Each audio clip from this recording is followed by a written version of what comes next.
Grazie Presidente.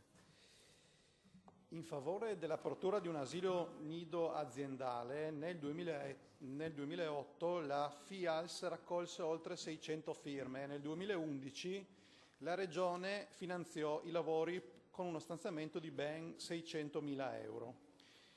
Ci risulta che nelle vicinanze del polo cardiologico dell'ospedale di Cattinara sia sorto ormai da più di un anno e si siano completati tutti i lavori per 30 posti per un asilo nido, di cui 10 per i bambini da 3 mesi a un anno e 20 per l'età da 1 anno a 3 anni. Considerato il fatto che presso le strutture comunali c'è una carenza cronica di posti asilo nido, e visto che appunto questa struttura risulta essere completata da più di un anno ma non è ancora utilizzata, si chiede alla Giunta regionale quali siano le motivazioni alle basi del ritardo nell'apertura e nell'utilizzo dell'asilo nido aziendale sito presso l'ospedale di Cattinara. Grazie. Risponde l'assessore Vito, prego. Per rispondere all'interrogazione del consigliere Ussai è stata interpellata la direzione generale dell'ASUI Trieste, che ha comunicato quanto segue.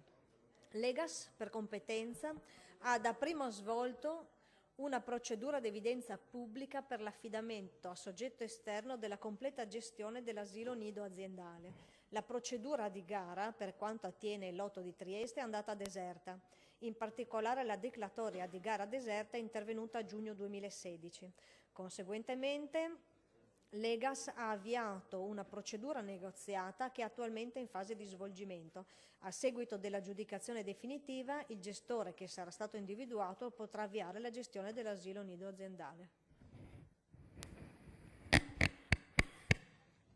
Ho la replica al consigliere Ussai. Sì, allora io ribadisco, questa struttura era pronta da più di un anno, che a giugno 2016 Egas faccia il bando e che vada deserto, mi trova veramente sconcertato.